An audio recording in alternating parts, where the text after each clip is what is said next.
Ils sont jeunes, ils viennent de toute la France et cette crise que nous traversons, ils y font face. Ils sont entrepreneurs, ils ont moins de 30 ans, ils créent de l'emploi. Ce sont les lauréats du prix MoveJ 2020.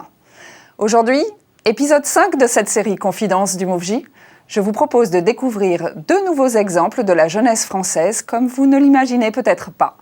Une génération déterminée, une génération engagée, une génération qui se donne les moyens d'être optimiste. Serving.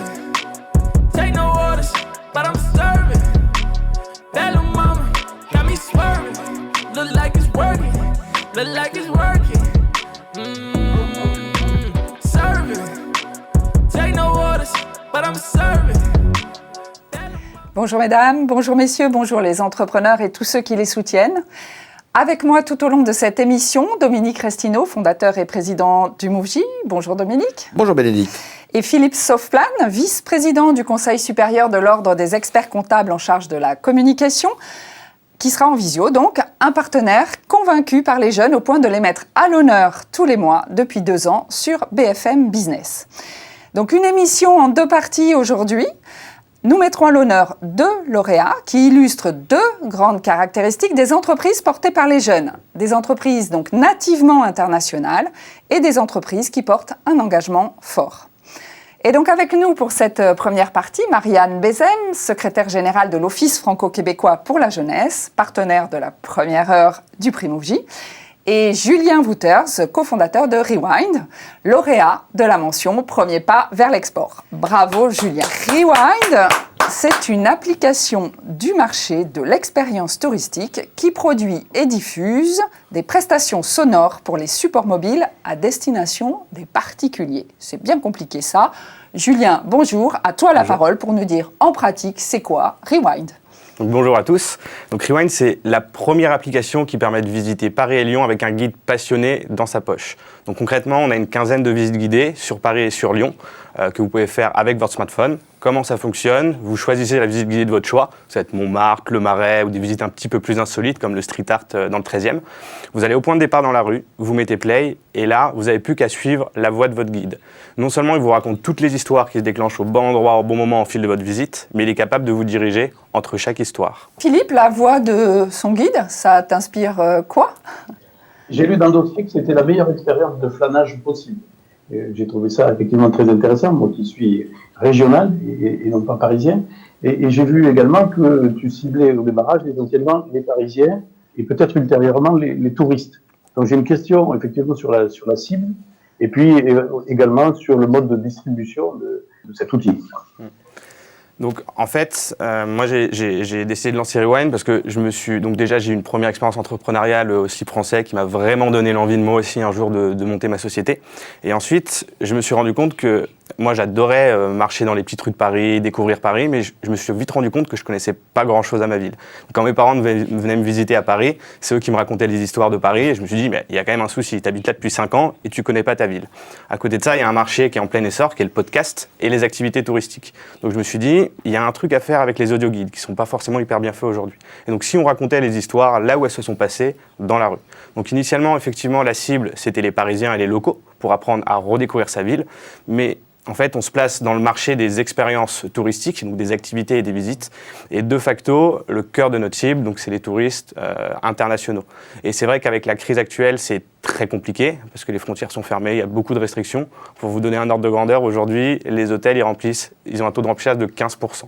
Donc nous, ça veut dire quoi ? Ça veut dire que tous les acteurs du tourisme doivent revoir leur stratégie et surtout leur tactique et de se dire quelle est notre nouvelle cible. Donc notre nouvelle cible, c'est surtout donc, les franciliens, les locaux et les touristes français. Alors un lauréat qui s'adresse au tourisme en cette période, moi je me trouve un peu culotté, Dominique.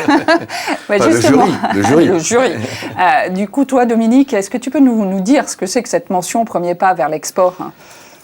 La mention Premier pas vers l'export, qui est à l'origine, au départ du MoveJ, elle est assez simple. J'ai envie de dire, le MoveJ est quasiment franco-québécois, puisque j'ai importé effectivement le concept du mentorat pour entrepreneurs du Québec, ramené et focalisé sur les jeunes. C'est là où, bien sûr, j'ai l'immense privilège d'ailleurs d'être au conseil d'administration de l'Office franco-québécois pour la jeunesse, qui est cette organisation extraordinaire qui travaille pour la j'ai envie de dire, je cherche le mot. La relève. La relève, mais également le déplacement, la mobilité des jeunes de 18 à 35 ans à peu près.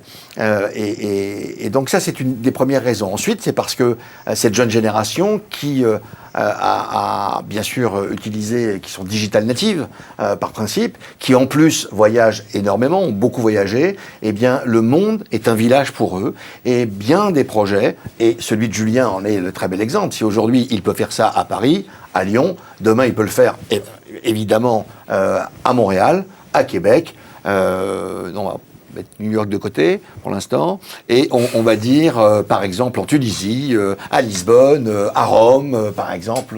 Voilà, donc c'est totalement bord global, et c'est de faire en sorte que cette jeune génération ait la possibilité et pense, mais c'est d'amener ces jeunes entrepreneurs à réfléchir et à penser, c'est ce que nous faisons au Mouv'J, je crois, il me semble, depuis 12 ans, de penser global, de penser, de ne pas avoir de frontières, tout simplement. Donc le monde est un village. Pour l'instant, on est plutôt retranché derrière les palissades de nos villages, mais ça ne nous empêche pas de garder un amour profond pour nos amis québécois. Marianne, l'OFQJ, l'Office franco-québécois pour la jeunesse, est-ce que tu peux commencer par nous en dire 2 mots ? Oui, alors l'Office franco-québécois pour la jeunesse, c'est un organisme qui existe depuis plus de 50 ans maintenant et qui soutient la mobilité, les projets de mobilité des jeunes adultes de 18 à 35 ans. Quelle que soit leur formation, quel que soit leur diplôme, quels que soient leurs objectifs. Mais nous avons, c'est vrai, un tropisme particulier pour les jeunes entrepreneurs que nous accompagnons beaucoup dans leur développement international, dans leur premier pas à l'international. Et nous avons pu le tester avec le Mouv'J, avec plusieurs missions. Exactement. Donc, je te laisse en parler. Plusieurs missions vers le Québec. Et puis, il y a encore assez peu de mois maintenant, une mission commune franco-québécoise vers la Tunisie pour explorer aussi d'autres marchés. Et donc, c'était pour nous tout naturel de s'associer avec le Mouv'J dans le cadre de ce prix pour faire bénéficier en fait le jeune entrepreneur lauréat des connexions que nous pouvons avoir, que vous pouvez avoir effectivement bien sûr, et lui permettre en fait de découvrir l'international en français par une première porte d'entrée sécurisée. Alors, vous êtes partenaire de cette mention, Premier pas vers l'export. Donc, nous choisissons ensemble ce lauréat. Qu'est-ce qui vous a fait craquer pour Rewind ? Alors d'abord parce que déjà Rewind est nativement international, comme tu le disais Bénédicte, c'est-à-dire que vous avez Rewind a une stratégie de développement international, et puis aussi parce que le secteur touristique est en forte croissance au Québec et que l'appli que tu proposes est vraiment, à mon avis, correspond vraiment à un besoin. Aujourd'hui, dans les rues de Québec, qui est un village, un très joli village, mais aujourd'hui vraiment en forte croissance touristique, un peu moins ces mois en cours actuellement, mais en tout cas le développement est très fort. Et je suis sûre que la culture entrepreneuriale du Québec et le potentiel de développement du territoire pourront déclencher des choses pour Rewind. Donc une question pour Julien ?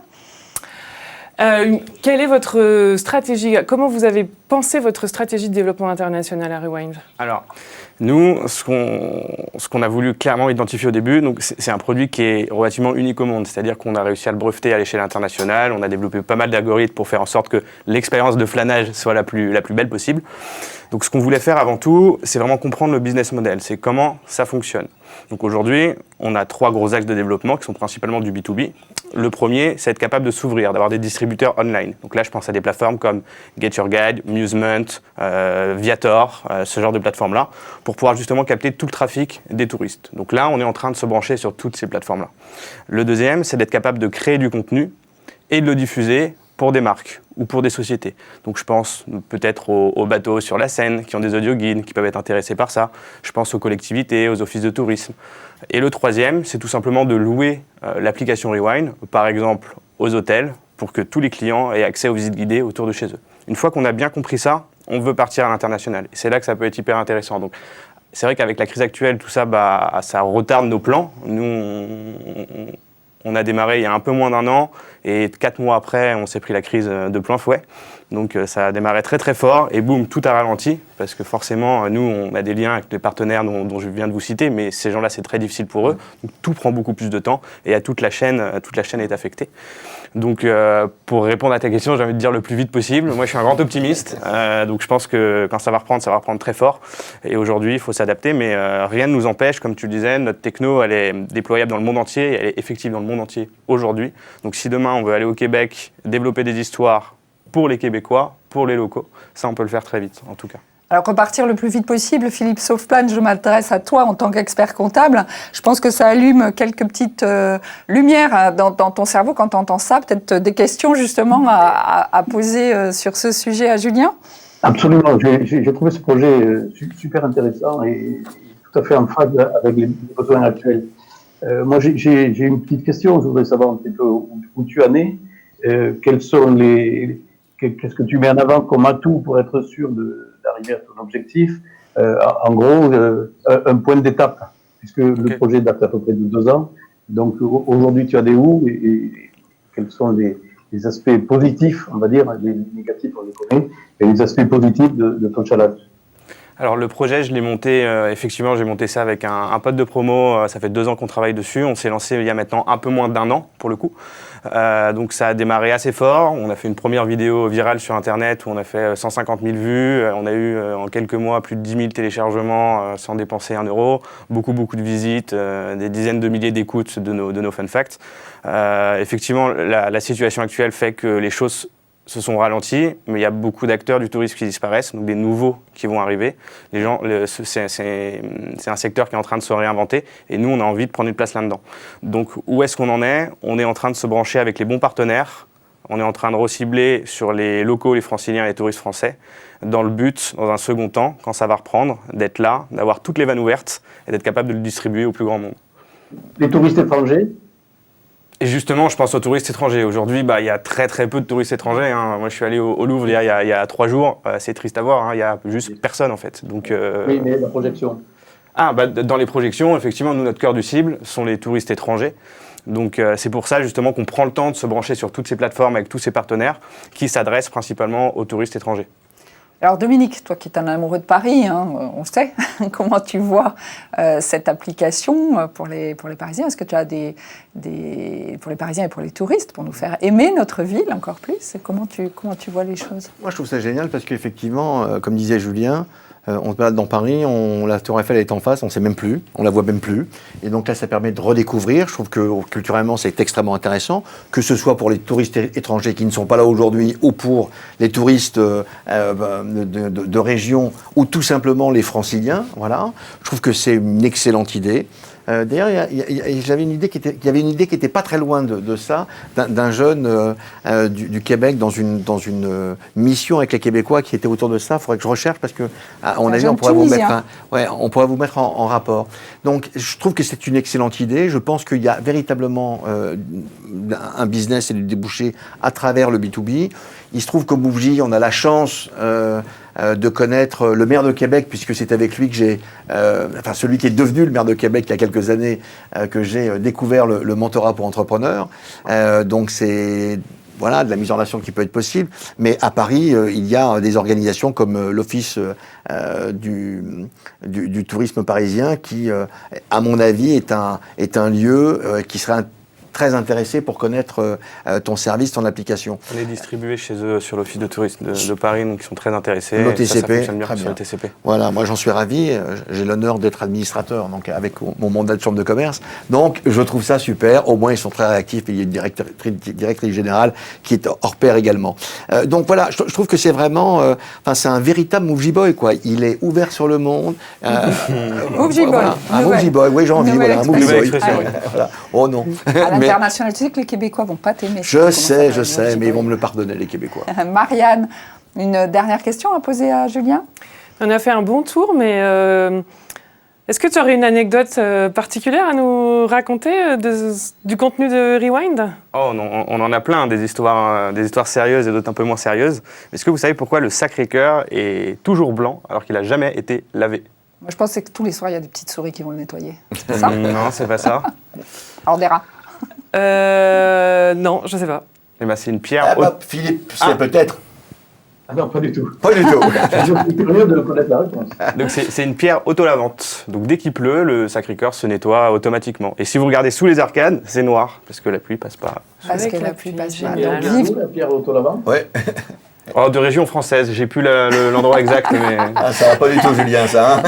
Tiens, d'ailleurs, moi, il y a une petite chose qui m'intéresse, c'est qui est-ce qui enregistre toutes ces émissions? Qui est-ce qui écrit, qui est-ce qui enregistre tout ça? Parce que ça peut être lassant d'écouter des podcasts en permanence. Alors nous, c'est un peu le pari qu'on a fait, mais on voulait vraiment un vrai mariage entre de la tech et du contenu de très haute qualité. Et ça, je pense que ça fait vraiment la différence. Donc c'est une technologie qui est au service du contenu. Donc on travaille on a une équipe de guides, d'écrivains et d'acteurs professionnels. Et comment ça fonctionne? On maîtrise toute la chaîne de production. Donc je vais dans la rue avec un guide, ils me racontent leurs anecdotes et leurs histoires. Ensuite, on écrit tout ça, ça passe dans les mains d'écrivains pour harmoniser tout le contenu qu'on a. Ensuite, on va en studio avec des acteurs et on enregistre. On a d'ailleurs la voix française de Bruce Willis, monsieur Patrick Poivet, qui a enregistré notre circuit sur des mystères et légendes. Donc voilà, tout le contenu est très qualitatif et on travaille avec des acteurs locaux pour enregistrer tout ça. Moi, j'ai une question.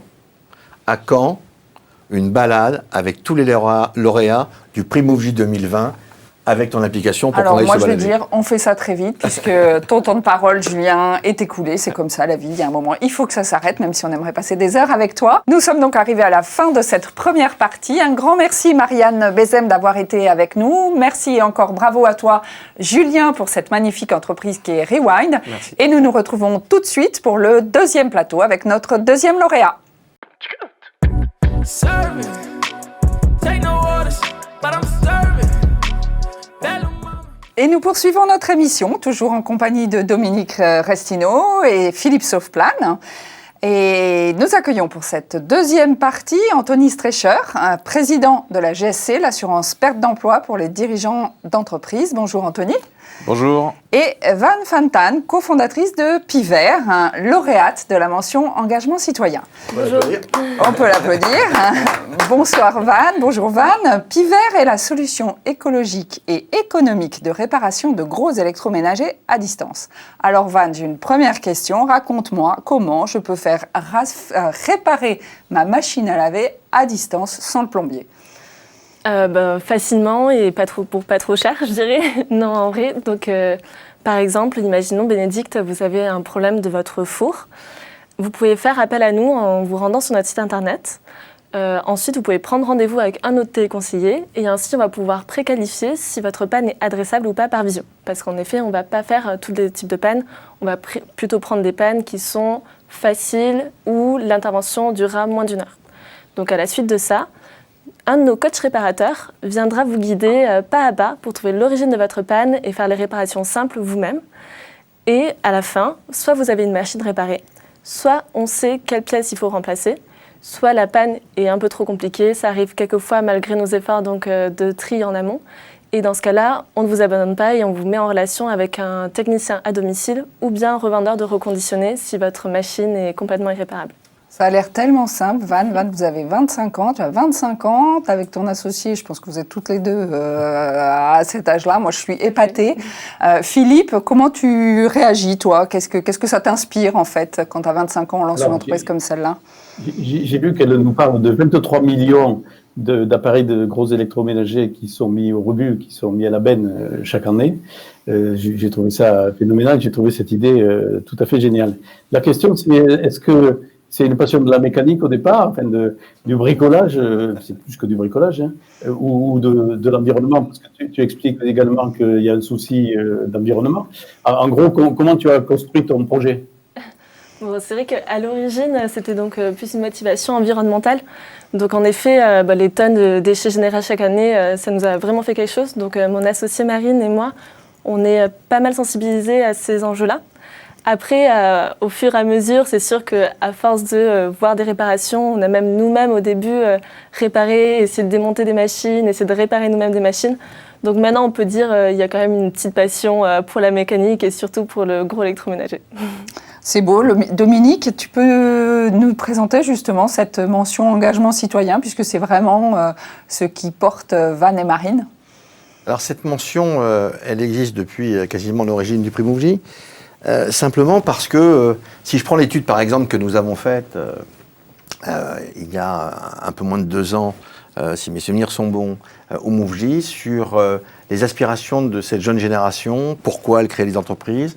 De mémoire, je crois que c'était 85% de ces jeunes voulaient, alors, entre guillemets, changer le monde, mais c'est surtout apporter un regard différent sur l'impact de ce que cette jeune génération fait, voit, entreprend. Et cet impact qu'on retrouve à travers ce que dit Van, c'est-à-dire la planète n'a pas besoin d'avoir autant de déchets, on peut réparer. Je crois qu'avant, on réparait davantage. Et ce prix, il est le reflet de valeurs qui sont communes, bien sûr, au MoveJ, mais communes avec cette jeune génération, également, qu'on retrouve de plus en plus, de manière simple, intelligente, sans faire de tapage, mais c'est ancré dans leurs projets. 85% des projets que nous voyons au MoveJ, il y a cet impact-là derrière. Alors un engagement citoyen, vous cherchez à avoir de l'impact. Je me tourne vers Anthony, la GSC déjà. Est-ce que tu peux nous en parler en quelques mots? Parce que quand on parle engagement, je pense que tu sais de quoi on parle. L'engagement, merci Bénédicte. Déjà, la première chose, c'est que oui, l'association GSC, elle est partenaire depuis un certain nombre d'années de MoveJ. Alors, le pourquoi et qui est l'association, déjà, moi, je suis Anthony Streichard, je suis cofondateur d'une entreprise que j'ai montée il y a un peu plus de 10 ans, aujourd'hui dans la mutualisation d'achat, donc le pragmatisme, l'entraide, c'est des choses qui nous parlent un tant soit peu, donc je suis un peu picousé au niveau de l'entrepreneuriat, et c'est génial, les montagnes russes. Et donc, naturellement, à un moment donné, vous arrivez, en vous impliquant, à devenir président de l'association GSC. Donc, c'est quoi l'association GSC? C'est quelque chose qui a été créé il y a 40 ans. J'étais vraiment en culotte courte. J'étais encore jeune, très très jeune à ce moment-là. Qui a été créé par des chefs d'entreprise, des hommes, femmes chefs d'entreprise à l'époque, il y a plus de 40 ans, pour répondre à un besoin des autres chefs d'entreprise, se dire, en cas de défaillance, en cas de difficulté, si je tombe, si mon entreprise j'échoue, ça peut arriver. Aujourd'hui, il n'y a rien et il va falloir que je mette en place une protection pour rebondir, ressortir et je dirais mettre un peu à manger dans le frigo et rebondir. Et la genèse de ça, et aujourd'hui la vocation, et ça me parle beaucoup parce qu'à un moment donné, l'association elle existe depuis 40 ans. Et dernièrement, on a encore fait un sondage avec l'IFOP il y a un peu moins de 2 ans avec aussi Altares.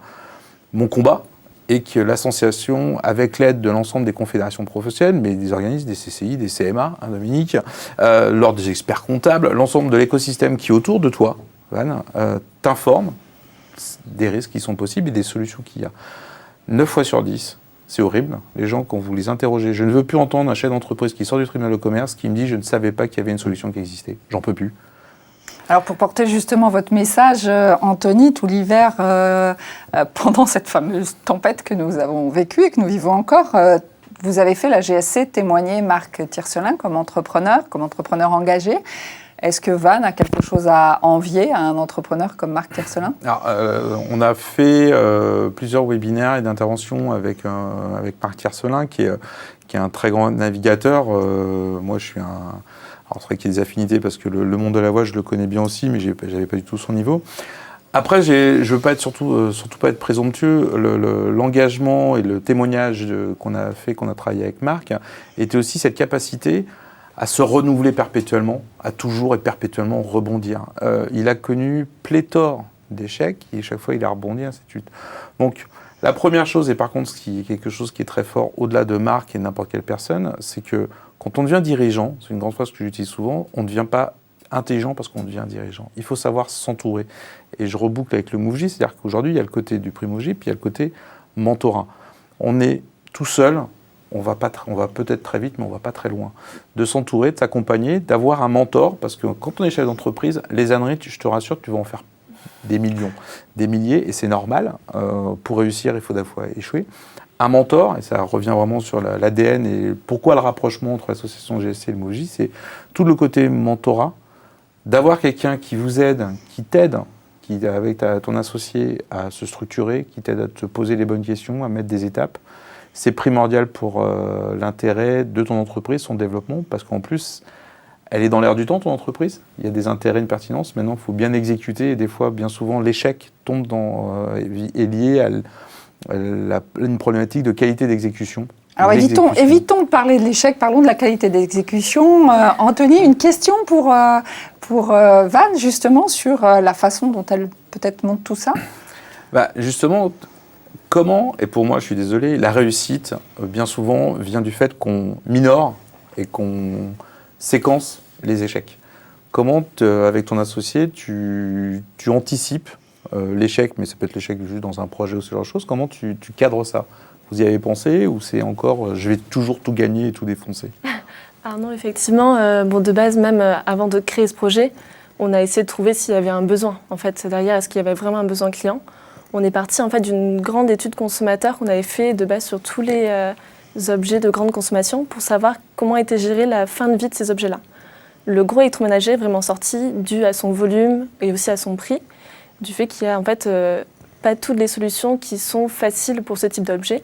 C'est pour ça qu'on a eu donc cette idée. Après, il a fallu aussi la mettre vraiment la faire pour voir qu'est-ce qui se passait. Donc de base, on a essayé toutes les différentes solutions, suivi des réparateurs en tournée, on est allé dans des repair cafés, on a essayé de démonter nous-mêmes des appareils pour savoir si c'était facile, si c'était quelque chose d'abordable. On a même essayé de guider, nous, des clients par visio pour essayer de leur faire réparer eux-mêmes. Et en fait, au fur et à mesure, on essaye vraiment de peaufiner notre produit, d'apprendre de nos erreurs, d'avoir des grands retours clients. On en a fait un récemment, on est même très contente. 80% de nos clients jugent la réparation soit facile, soit très facile. Donc ça prouve que derrière, il y a vraiment quelque chose derrière ce produit. Donc au fur et à mesure, on sait que notre produit n'est pas parfait, qu'il y a plein de choses à changer. On essaye d'améliorer nos process, mais c'est vraiment en itérant comme ça qu'on va réussir, on l'espère, à avoir un produit qui soit le mieux possible. Donc vous regardez devant, vous êtes optimiste, on parlera échec hors plateau du coup pour voir comment on peut faire. Et moi j'ai envie de te dire, quand même ça m'interpelle ton projet, l'engagement il est effectivement pour la planète, il est aussi pour le pouvoir d'achat parce qu'en permettant de réparer, on permet de faire durer et d'aider les ménages qui ont plus de mal à s'en sortir. Et puis moi j'ai envie de dire qu'il y a peut-être aussi un petit engagement féministe, non, derrière ça? Alors c'est vrai que on est 2 femmes dans le milieu de la réparation et du gros électroménager. Honnêtement, on a rencontré beaucoup d'acteurs, on n'a pas rencontré pas beaucoup de femmes parmi les gens à qui on a parlé. Après, comme je le disais, de base, nous c'est vraiment l'environnement qui nous motivait, c'était vraiment créer un réflexe réparation auprès des consommateurs. C'est vrai que Marine et moi, on a une appétence à vouloir faire les choses nous-mêmes. Moi, j'ai mon petit côté, j'ai fait une formation d'ingénieur. Marine fabrique beaucoup de choses elle-même. Mais ce n'est pas cette motivation qui était la première. Après, on remarque qu'actuellement, on n'a que 30% de nos clients qui sont des femmes. On aimerait que ce chiffre augmente. Donc, c'est vrai qu'on peut voir ça quelque chose comme l'empowerment, un peu de la femme qui va réparer elle-même sa machine. Merci Van. Dominique, comment tu réagis justement à cette volonté, cette ambition? Déjà, je trouve que 30% de femmes clientes, c'est déjà énorme, moi je trouve. Et ma femme doit être cliente alors je pense.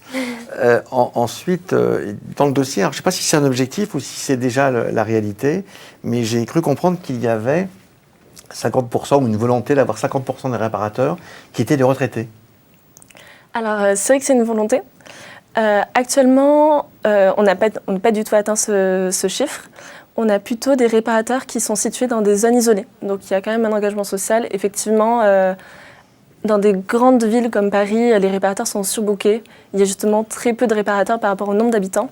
Mais il y a dans certaines campagnes, notamment certaines régions, où en fait les réparateurs ne vont pas avoir assez de demandes. Donc pour l'instant, on travaille plutôt à ce type de profil qui va donc leur aider à avoir un complément de revenus pour pouvoir vivre pleinement de leur activité, une activité en plus passionnante que la réparation.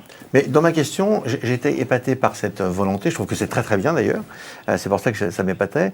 Et non pas parce que c'est social. Je pense qu'une personne qui a entre, on va dire, la retraite 60 à même 70 ans, sont des gens qui peuvent faire encore plein de choses et qui, par moment, peuvent s'occuper de manière intelligente en rendant service.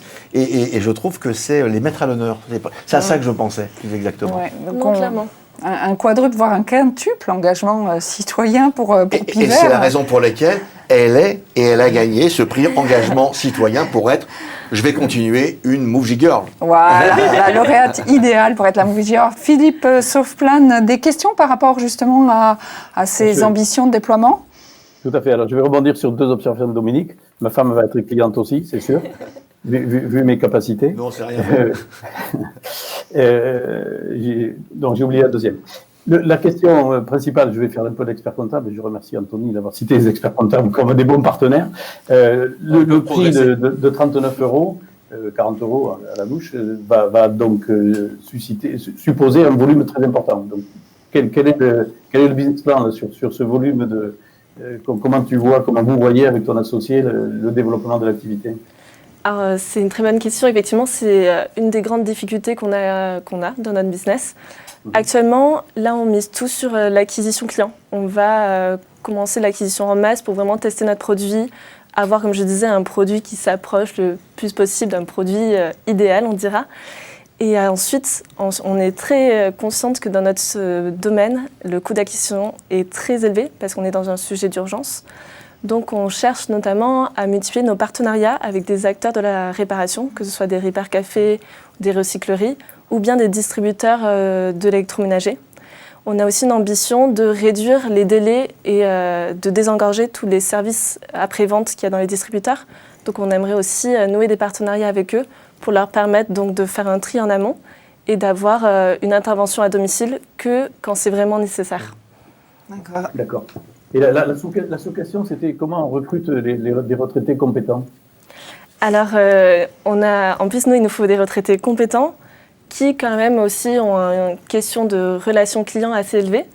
Donc, actuellement, on a un process qui est en 2 étapes. La première, c'est un premier entretien, on va dire, plus de fit avec moi. Donc, je les appelle, je vois des questions assez basiques sur est-ce qu'ils ont une bonne connexion Internet, est-ce qu'ils se passent bien à l'oral. Tout ça, bon, en ce moment plutôt par téléphone, mais c'est vrai qu'on pourrait le faire en visio. Et ensuite, on a un entretien technique avec un de nos coachs réparateurs qui est notre responsable technique, qui va les appeler et qui va leur parler à la fois du produit, parce que lui, il connaît quand même maintenant la réparation par visio, et en même temps tester les compétences techniques du réparateur. Donc, gros enjeu sur le process qualité. Voilà, c'est ça. On est bien conscient que ça dépend énormément de la qualification des intervenants. Hein. Bien sûr. Anthony, toi, que ton parcours professionnel a fait toucher du doigt ce type de problématique, est-ce que tu as une dernière question pour Van? Je dirais qu'aujourd'hui, Van et ton associé, vous vous engagez à un marché qui est très conséquent, avec un côté label, c'est-à-dire qu'il y a un problème de qualité, de qualification, et ça peut être aussi une idée de business, de créer un vrai label. Je suis réparateur labellisé Piver, c'est un plus. Donc c'est aussi un côté valorisation en termes de rémunération pour le modèle. Donc là, vous êtes face, en fin de compte, à plein d'enjeux, plein de pistes différentes. Donc c'est attention, c'est enthousiasmant d'un côté, et je dirais qu'à un moment donné, la question, c'est comment tu priorises l'ordre de tout ça, de tous ces enjeux-là, parce que c'est plein de pépites devant tes yeux, là. Alors, très clairement, c'est vrai qu'on a tendance à être très curieuse, à vouloir essayer plein de choses. En ce moment, il est la rentrée, on a plein de domaines qui commencent, qu'on est en train d'explorer, donc c'est un peu l'ébullition sur tout ce qui se passe. Par contre, c'est vrai qu'on va essayer de se faire des points une fois par mois avec toute l'équipe, où on va faire ce qu'on appelle un rétro-planning. On va voir nos différents enjeux et les différentes échéances, et on va essayer de prioriser chaque tâche. Eh bien, Van, en tout cas, on sait que tu ne vas pas t'ennuyer sur les mois à venir. Donc, encore une fois, félicitations à toi, à ton associé Marine Dufour. Merci, Anthony, d'avoir été avec nous sur cette deuxième partie d'émission. Un grand merci, Philippe, d'avoir été là aussi. Dominique, un petit mot de conclusion? La conclusion, c'est qu'il va falloir bien évidemment revoir cette émission. Cette émission, on peut la voir sur le site moveji.fr, donc www.moveji.fr. Ce qu'il faut voir également, c'est qu'on a eu une démonstration dans cette émission avec le prix Premier Pas vers l'export, où le monde est un village, et celui où on protège notre planète, en même temps qu'on innove et on met des process en place de qualité, comme Philippe disait. Nous avons 2 exemples de génération même pas peur. Voilà, 2 très beaux exemples. Merci également à toi, Van. Et donc, nous vous donnons rendez-vous jeudi prochain, donc à 18h, pour découvrir les 2 derniers lauréats de ce palmarès 2020. Ce sera le dernier épisode de la série Confidences du Moveji, avec toujours des jeunes entrepreneurs engagés, agiles, inventifs, qui gardent le cap, même au milieu des éléments déchaînés. Donc à jeudi prochain, 18h, même jour, même heure, même canal, en compagnie de Capucine Epagnaud, fondatrice de Petit Côté, mention spéciale étudiant-entrepreneur, et Clément Houlier, cofondateur de Home, mention spéciale innovation technologique de cette édition 2020. Serving. Take no orders, but I'm serving. That little mama got me swerving. Look like it's working. Look like it's working.